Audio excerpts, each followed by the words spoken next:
Hello everyone! Today I'm finally going to go over the steps of how I made my Boushh armor. The entire costume took about 3 months for me to create, so just hold on tight because a lot of it was trial and error, so I hope this tutorial comes together pretty well for you. Just try to follow along, okay? Okay, here we go. First and foremost, you are going to need the most reference photos you have ever found in your life. Especially because this is a screen costume, you need it to be pretty accurate. I started off by making the pants and I just followed this pattern from New Look, which is fairly simple, so just make yourself some pants. The only addition I had to do to the pants were these gathered fabric that goes over her knees, so I just pleated some fabric and sewed it directly onto the pants. I have no footage of me making the jacket because I just used this Simplicity costume pattern for the jacket for the D picture.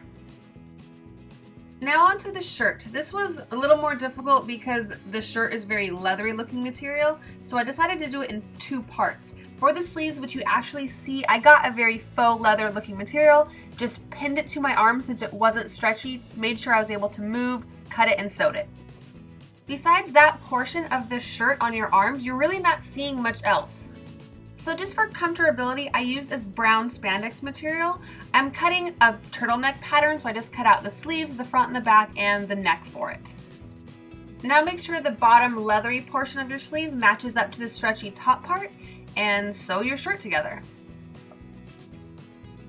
The sleeves are very long and they do have thumb holes cut into them, so make sure they are even on both sides, cut out the thumb holes, and then hem all of the edges. And now honestly, one of the best parts of the costume are the hand spikes. So just to lay out the design, I marked it in chalk first on the sleeves, proceeded to stab scissors through to make a hole, and then I inserted the spikes via the instructions that came on the packet.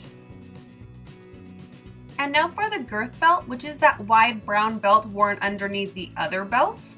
For this, I used again a faux leather looking material, and for the ribs, I actually just got a long strand of white rope and sewed it in between the 2 pieces of fabric to make those ribs. Once that is done, I inserted the last piece, cut off the remaining edge, folded it over, and just sewed it shut. And to secure this belt, I just added a zipper to the back.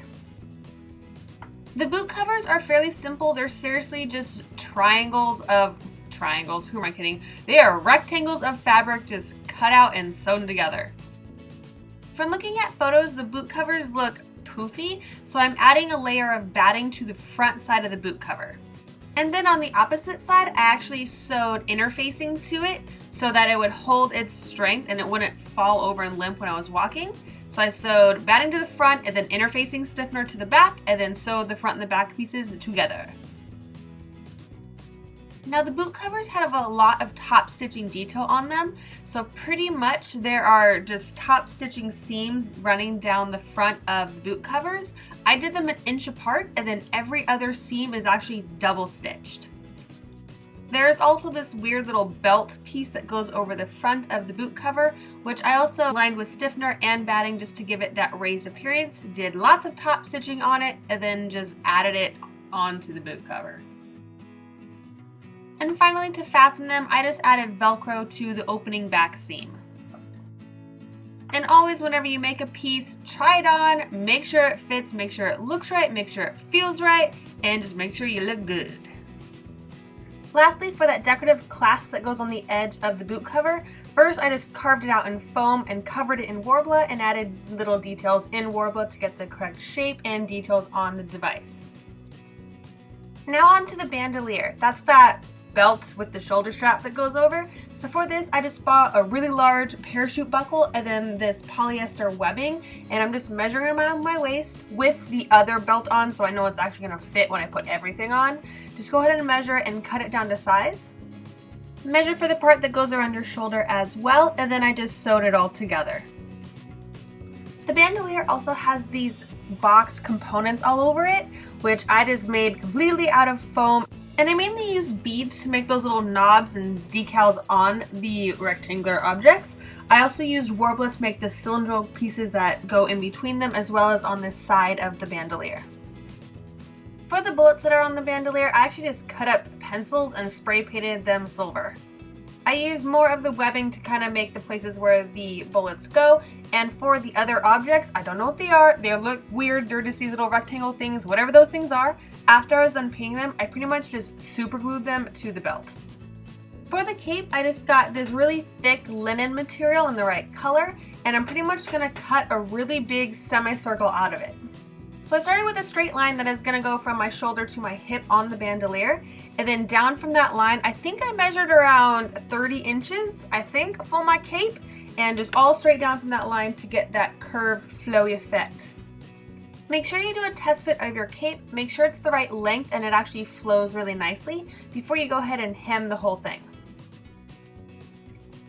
And for the final belt, I just got some pretty thin leather, cut it to the right diameter, and then sewed it together. Pretty straightforward, it's just a simple regular belt. This last belt has a very unique belt buckle, so I just pretty much made it out of foam, covered it in Worbla, added the little dot button thing in the middle with Worbla, and then attached D-rings to it, which I was able to loop the leather through and create a belt. To attach this belt buckle, I pretty much just sewed the leather back on itself through one of the D-rings, and for the other side I attached Velcro to it, so I was able to take it on and off. And lastly, one of the most important parts of this costume is to age it.